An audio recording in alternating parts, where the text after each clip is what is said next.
At Dentist Job Connect, we love bonding dentists together to share in the joy of full contact arts and crafts on people who do not want to be there. That is what I call dentisting, as Dr. Nacho, founder of Dental Nachos and Dentist Job Connect. If you want to reach out to us to learn more about what we do, you can text HIRE to 215-798-9897 or email info@dentistjobconnect.com. I'm thrilled to have my friends, amazing dentisting humans, on with me today.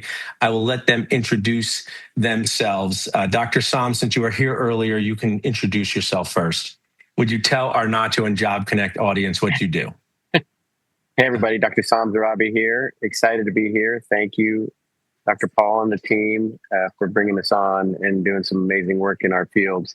I am a dentist. My father's a dentist. My wife, my little brother, grew up around dentistry my whole life. And so when I met Dr. Mansour and Dr. Kigoni and our partners in dental school in 2008, we decided to come out to Texas and open up a practice by the famous Stockyards in Fort Worth. If you haven't been, I highly recommend. It's a big honky-tonk rodeo fest.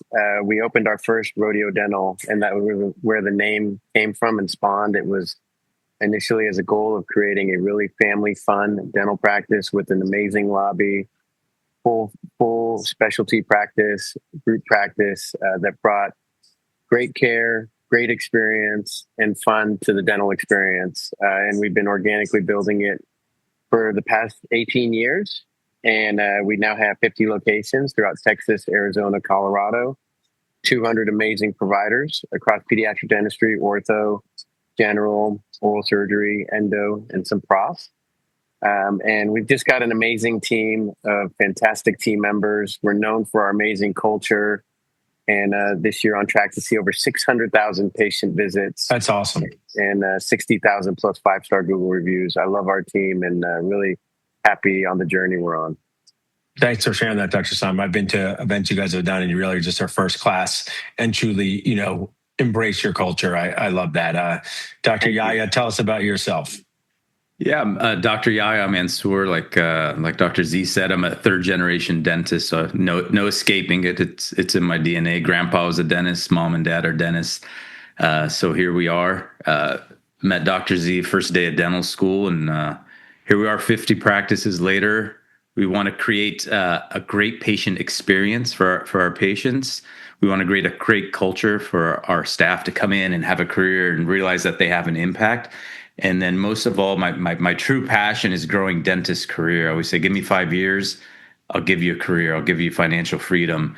And I think through having a system of operational excellence, but also clinical excellence, we're able to deliver that with the culture and really see dentists thrive, where we can take somebody that's either a new grad or maybe they practiced under a different model and show them the Rodeo way and really show them what's possible and transform their career. So that's really what drives me and keeps my passion going.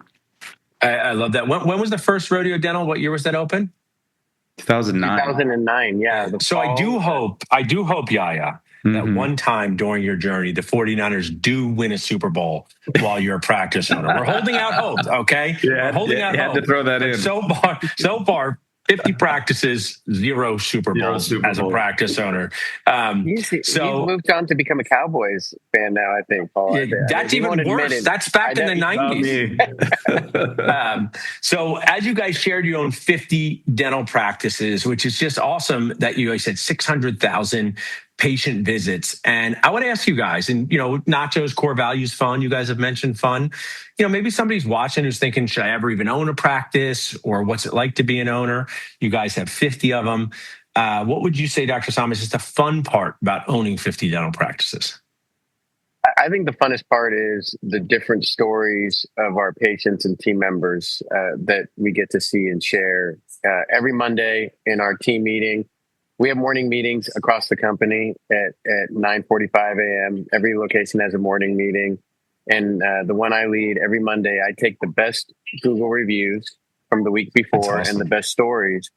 And we start our meeting with what's the best thing that happened last week. And we share these amazing stories from all over the states that are just incredible. And for me, when you see those transformations, you see the teams having fun, and we're bringing the fun and joy back into dentistry, back into the patient's trust, back into their lives. That is by far still the best part. I love that. I think it's important to remember that because we have many frustrating parts. On Yes, social media, someone asked, "What do you wish you had as a dentist if you could invent anything?" I said, "I wish I had a magic wand that when a patient was about to complain, I could wave it and they would give me a compliment." Right. And I think that would be better than any scanner out there because, yes. Whether you've been doing this for just a few years or a few decades, it's easy to find the frustration. So you have to remember the fun and bring it to life. Like I love that Google review thing. We do some similar things in our practice because sometimes the only one to compliment us is ourselves and these patients who take the time online. So make sure you do that. Did you want to share something else? I do appreciate the forum you've created because, in dentistry, a lot of times what we've done, and I saw this from my dad's generation, I think you did too, we all get together and we start to kind of find the negatives in things, whether it's in the practice or the season or the weather or the schedule or the staff. And we start to just feed off of that negativity. And I just appreciate the forum you created because one, you brought light and funniness to it, Thanks. which it needs, and to call it out, and then we can kind of shift it and change that perspective. I am with you. Yeah, what would you say? What's fun to you about owning 50 dental practices? It's really the impact on the people. When I hear people's stories about, for example, I had a doc. These are moments I'll never forget. I couldn't tell you our best month ever or what the number was or anything like that, but I could tell you these stories where people share their wins, where somebody says, "Thank you to Rodeo. I was able to pay off my student loans. I'm debt free." I mean, I remember that moment and how I felt. Or one of our doctors said, "Hey, thank you so much. I bought my first house. They're out 2 to 3 years. I was able to purchase my first home. Like, thank you so much to Rodeo."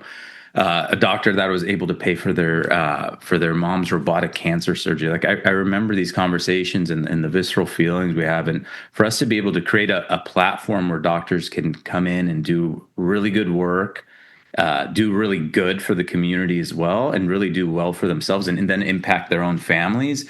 It's something that makes it fun for me to go in. And like Sam was saying, dentists, we tend to dwell towards the negative, and I don't know if that's a function of like dental school with the professor looking with their loops.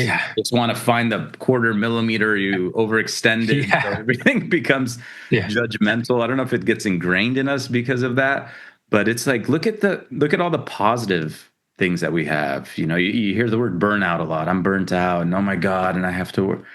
And we used to pray, like, remember we'd pray like, "Oh my God, please let me get into dental school," or "Please let me get my first job." And like, we used to pray for days like this. And then you get the days like this, and it's like, well, woe is me, everything's so tough. So to be able to, for us to hold a high level of expectations to ourselves and clinical excellence, but also to have fun while we're doing it is really, really important. And if you've seen the pictures of our practices or any of the videos, we like to have fun. I call Dr. Z the king of fun. You can almost turn anything into fun. So that part is really important because we're very contrarian, right? Like dentists, people think dentistry is boring. Well, we wanted to make it fun. People think dentistry hurts. Well, we want to make sure you have a great experience and it doesn't hurt. So we want to flip everything on its other side and really make dental history. I love that. Yeah. And I think what we've shared, whether it's with our text threads or DM threads, I think it's sometimes normal for dentists to feel this way because it's a very lonely profession. I say dental nachos help people learn, laugh, and feel less alone. And if you're not part of a group like Rodeo or on a dental nachos, it's easy to, the dentist is often just so isolated. I always say the assistants can, in a traditional practice, the assistants hang out, the hygienists hang out. And sometimes if you're I was a solo dentist on Thursdays for about 6 or 7 years in our satellite practice. And it was some of the most stressful, lonely times. And I was just doing basic restorative dentistry and hygiene checks. And it's, you can easily feel disconnected. But I think once you get a group of people who have your back, it's important for us to vote. And you're right. It's the dental school. Why are we negative? I don't know. We're just told everything we do is wrong for 4 years, right? Next question I want to ask is, I'll let you go first, yeah, to answer. How many associate dentists are you in charge of helping them enjoy their career more, grow? I talk about money, mentorship, morale, all of those things. What's the total? I think I have the number right, but I wanted to hear from you. Yeah, it's 200 associates, and we really try to be all encompassing, because I think joy and happiness and creating a culture of joy and happiness is something I'm passionate about, and I know Dr. Z's super passionate about as well. Because when you're part of a group practice like this, it's like you said, Paul. You know, if you're just staring at four walls, it's just you're in your head, the negativity's wheels start spinning, but when you're able to create a platform where, you know, we come together once a month, all the doctors across all 50 practices, all three states, and do a CE, and we'll do, you know, in the 5 minutes we'll do some company wide housekeeping items that we'll go over. But we'll also do things like, we were just at the Crown Council, where it was about how you create a culture of success and coming together and masterminding with other group practices, or even solo practices across the country. So some of the best practices in the world, but learning those sort of attributes that help you have a happy career, a happy life, and learning those skills that can help you be successful. Because as dentists, we really learned a lot about the clinical and like how to do clinical procedures, and a lot of times we invest very little into, you know, how do you communicate the right way? Yeah. How do how do you hold a learning opportunity meeting? Well, that's because I would share, and I wish I could go back to and apologize to some of my dental school patients for those 17 visit dentures. Like one time, we just took the bite rim out of the box and looked at it. That was enough for one visit, okay? But dental school patients are a special group of patients, and they're there because they have to. They're there because they have a lot of time, and many of them, as we know, get passed down through students, and they're very awesome people to allow these students, us included. But that is not in any way reflective of how the life after dental school is. And you don't practice these skills of communication, developing confidence, managing expectations. And then, you know, if you go into the real world of dentistry, I call it, you realize that those are the skills that you really needed. I want to share that, you know, you created an amazing video on your culture with us, Yaya, that anyone can get who's listening for free. Text culture to 215-798-9897 to get it. The next question I have, well, first, no, I'm sorry. So maybe there's many answers to this question. Why are you two lucky to know me? And I'm lucky to know you. But in this specific one, through Dentist Job Connect, when I went to your summit, this is the why. This is one of your real associate dentists that came awesome. to you through Job Connect. And you wouldn't know them without Morgan, right? And you wouldn't know them without Paul Goodman. And I want to share 100%. with this, just like marketing for your dental practice, Dentist Job Connect aims to be part of your solution. But let's just talk about where, let's say there's a group practice owner watching and they want to grow, and they can't do that without associate dentists. In addition to Dentist Job Connect, because we're not the only solution, how do you find these associate dentists, Yaya and Sam? Like, tell the audience some ways that you said, if someone says, hey, I got to grow and I need 3 associate dentists in the next 90 days, what would you tell them to do, Sam? Well, first off, I just want to say thank you. Dr. Rodriguez is a phenomenal dentist, phenomenal young man, family man, and the team absolutely loves him. The community loves him and has embraced him. He's in one of the largest practices in the Rio Grande Valley in Edinburgh. And so thank you. He's awesome. My pleasure. I'm glad. I think what I would say is the landscape has dramatically changed. And when I look at options graduating dental school, I think the confidence and mentorship that these new grads are looking for is phenomenally important.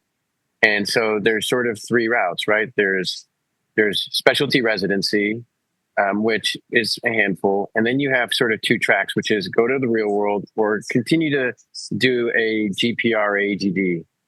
And what I've also noticed in some of those programs is a lot of that has become slower. The patients you're seeing, the experience, it's just not quite there. And so you have a lot of frustrated folks in these programs that are looking for this expectation and not getting that type of experience. I think we've found something that we can kind of hit those needs in a really good way, where we can provide great clinical experience, really exposure to some great specialties as well. If you're wanting to work and collaborate with specialties, we've had a handful of folks go on to residency programs after spending 2, 3, 4 years with us, and that continues to grow. And then you can do it making a great income and getting started in life and getting a head start in your career by getting the exposure you're looking for, being on a great team, and having fun doing it. Yeah. I'm with you. I mean, I'm a huge fan of the GPR AGD, and not but there are programs that totally mislead the people going to these programs, and it can be a stagnant year. The right ones are magical, but the wrong ones can have you doing just hygiene for a year or observing. And I think that what you guys do, you guys lead actual. Just so it's clear, I know you lead real live patient training courses, right? With your specialists and you on implants and endo. And I mean, I know I've asked this before, but I'm so impressed with it. I want to actually ask a question. How are the patients cool with that? You're like, hey, I got these new dentists and I got me. And they're like, they're going to do the work on you, but I'm going to make sure it's okay. Why are these patients cool with this type of work? Well, this is a really, really great question. So part of it is we have really great patients, and we've built a great name in the community as well, where there's a lot of social trust and social proof.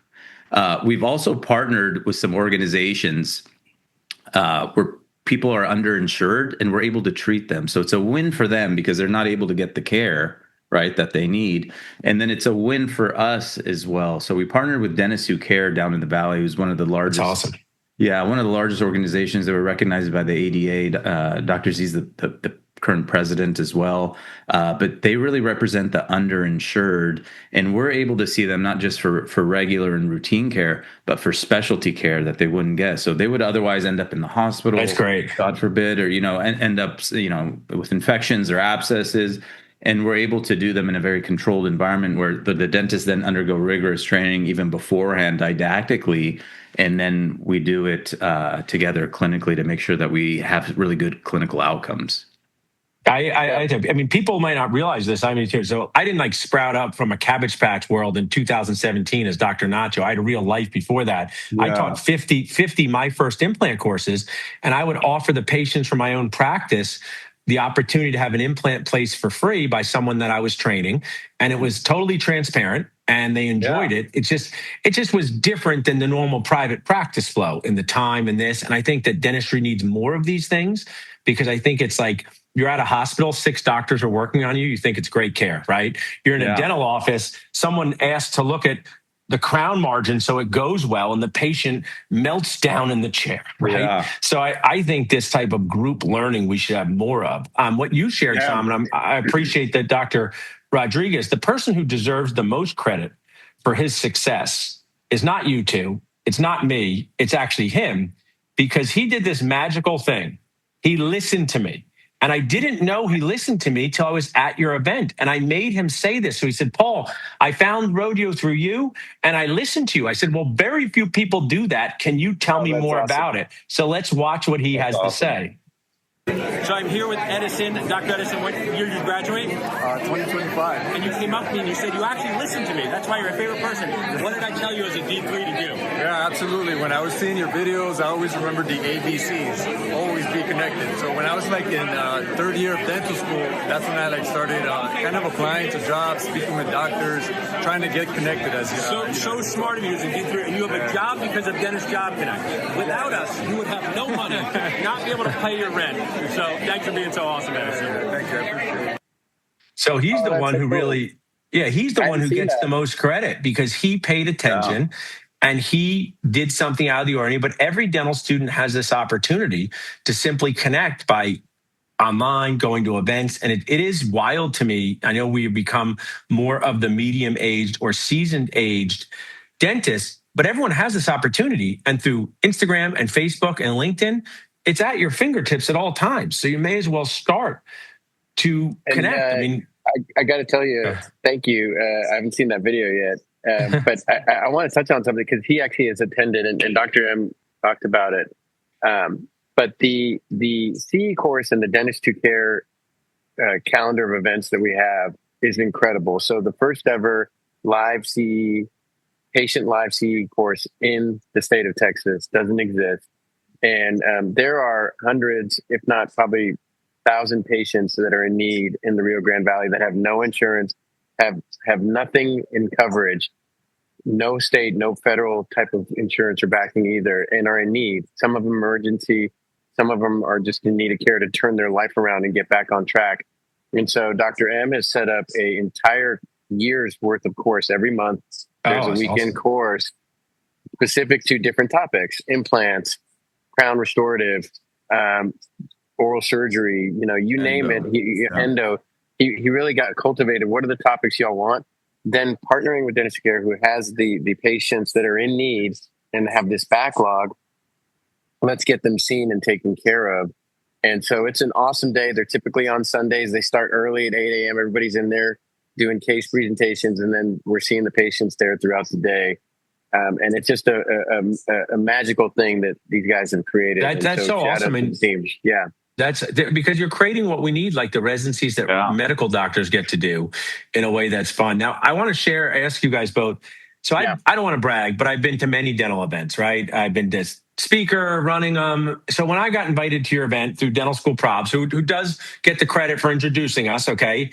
I was like, I'm going to go, but I don't know what to expect. I mean, I thought it would be good, right? I mean, you guys do everything good, but I had never been to it before. So I was a blank slate, and I was just blown away with the energy and the camaraderie. I was texting people should do this, whether you have 8 associates, 2 associates. So tell us about this doctor summit. I mean, you take the time, you invest the resources.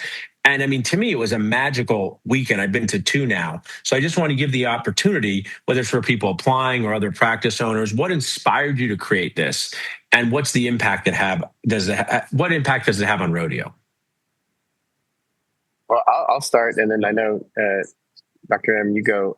To me, I always loved, the spirit of a great dental conference that can get everybody together. We can talk about the things that are important, building in some also non-clinical but very important practice building items like team culture and leadership within the practice, and how to grow your practice, and what effects can you have as a team and leader and doctor and the office manager working through those dynamics. And so we wanted to build something that brings that sort of feeling while also bringing some great recognition to the people that are making this happen on a day-to-day basis in the practices and the doctors throughout. So we're on our 8th year now, and it's been awesome. Every year we get something or a story that inspires the rest of the team, and then I think people need to have that moment to share and connect. Right? We do so much of this and what we're doing online with each other, but to get people together and to spend time together outside of the practice, I think is still really important for teams to do. Totally with you. What would you like to add to that? Yeah. Thank you for coming to them and your wonderful team. Oh, they're great. Yeah. I love them. I'll tell you, they weren't always as extravagant or as big. You just triggered a memory. I remember us having one in a Holiday Inn, those small little business rooms. It's not like a big conference room. We had one in there. So when you say, if you have 2 associates or 8, you should do something. You're right. It was small, but we got together because it's about coming together. And that's what we're trying to build here is, rather than, when Dr. Z was talking about the old school dentists, and I don't mean to harp on the older generation, but just the mentality of, eating our own or being cannibalistic or, having a negative mindset. But if we can come together and solve through some things and just talk through some issues on how to work together, we're going to create something beautiful, and the whole profession is going to get better. So anytime you can come together with other people and make connections, you're going to come out with something more powerful and more beautiful than what I love it. And one of my most signature lines, I guess I did an 8-minute video on the 4 big decisions. And my last line of it was, no one really likes the dentist. We may as well like each other. And it's really resonated with people because, I feel like your whole event just embraces that. We're dentists. We went to school to be professionally weird. We try to change people's lives. People complain about us. Let's spend more time literally connecting with each other, celebrating each other, supporting each other. Is not enough of that. Now I'm going to keep you guys for 10 more minutes to have a fun last question, but I want to just remind our audience, you guys are amazing clients. Dentists in your organization can truly get money, mentorship, and morale. Text Rodeo to 215-798-9897 to learn more and apply. I always share it's not a money contest, but there's amazing opportunities for people to earn over $300,000 a year in your organization. I know there's also ones for them to build their skill set in a way that's comfortable to them. I was lucky enough to be one of the CE speakers one night for you guys and all the things you guys do. But this is my fun question at the end. Practice owner associate fight club. So, Sam, I remember you had the video of you or picture of you fighting, and you were a typical dentist. You said, my hand position wasn't exactly right. 1 point off in when was it judo or taekwondo that you did, Sam? Taekwondo, yes. Taekwondo, yeah. So this is what Fight Club, if you haven't seen the movie, like Nate Bargatze said, you missed it. It's years ago, okay? So the same person at the end, I spoiled it. I'm sorry, okay? So pretend that you guys, some movie happens where you're applying with yourself as an associate dentist, right? True Tyler Durden type experience where you are applying with yourself. Talk to me about what you would want to see in yourself as an associate dentist. You're sitting at that interview or you're observing at a practice, and this is just your space to share in a fun way. What would impress yourself? What would you say, hey, this is a type of dentist that I would like in my organization? It could be about clinical skills, communication skills, personality, a combination of them, because you guys are involved in hiring so many dentists. I'm sure you don't do every first interview. Maybe you do. But if they do get to meet you guys, how would you impress yourselves now? Yeah, it's a great movie analogy. Classic, by the way. So part of that movie is, transformation, right? This character that's finding their inner strength and different style of doing it. But yes. So to me, someone that sets no limits on themselves in terms of growth and learning, right? Willing to grow, willing to learn, and willing to have the grit and resilience to get in there and expand their clinical skills and also expand their practice culture and management skills to step out of that comfort zone, right? To get in there and do things that they're going to learn and grow from and become a better clinician, a better practice leader, maybe future owner. And so from that standpoint, that's what I'm looking for. Or do you have the ability to grow and lead? I love that. And we don't talk nearly enough about that in dental school. And those are the real skill sets that are so key. Yeah. How about you? What would you impress yourself with or share with yourself to say, hey, I can add value to your organization? On the other side, say, I like this guy. I'll hire him maybe. The first rule of Fight Club. Fight Club. I know. Don't talk about associate Fight Club. Yes.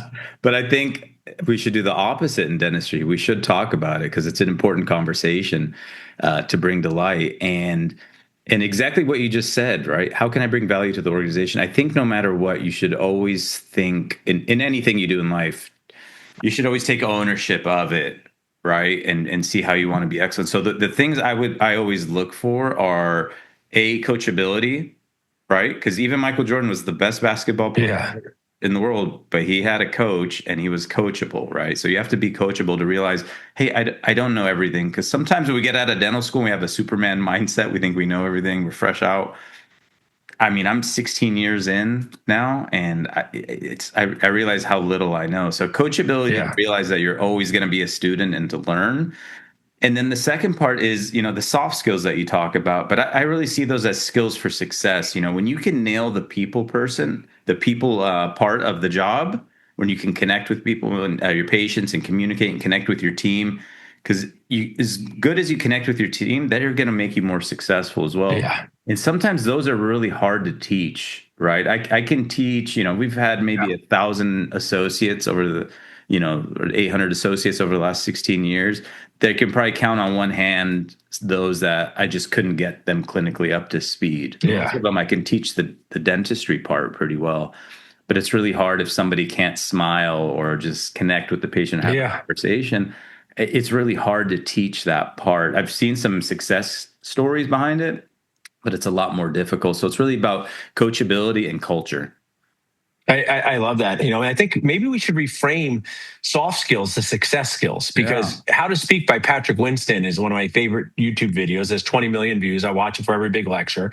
And he talks about your success in life is your ability to present your ideas. Like knowledge is far down. Your ability to communicate with people is higher. So I'm still waiting for that compliment on my crown prep. I've never gotten it once, right? But how you make people feel is important.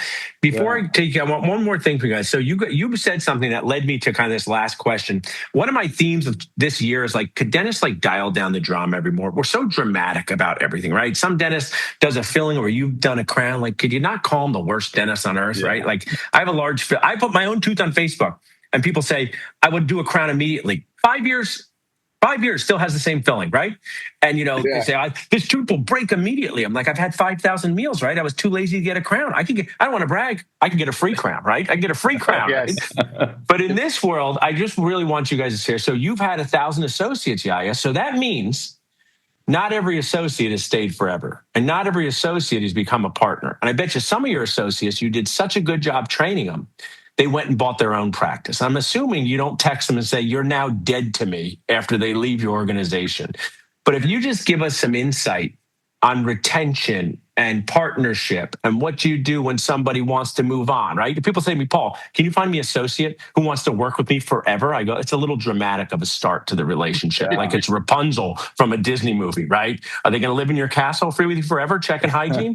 So my question to you guys is kind of just share as we wrap up, whether you call them retention strategies, partnership strategies, everything in between, because I notice owners can be like, what if I hire an associate and they leave? And I know you guys have had associates leave for a variety of reasons. So kind of finish this up with that.